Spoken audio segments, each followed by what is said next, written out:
One of the things that's become hugely unnecessarily controversial, in my opinion, is vaccines, which we've talked about recently. So, if we look at that just from the context of genomics, I'm not even looking at data about what vaccines do or don't do.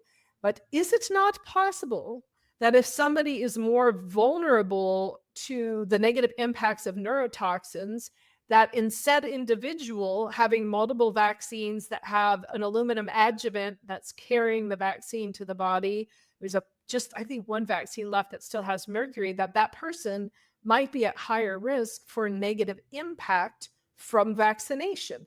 To say that all vaccines are safe and effective and it's completely proven, don't question the science, is moronic, because that's not what science does. Science that's good and established welcomes being challenged, welcomes tests because it's reproducible. So if you have a vulnerable individual and they go to a sick visit, or I'm sorry, a well visit, and they say, hey, we want to give your kid basically 4 to 5 vaccines, and say they've got a little cold too, so their immune system's already down. So we're getting these multiple hits of just the aluminum alone. Let's forget about what the vaccination could do. It is absolutely possible that that could lead to a developmental decline for someone.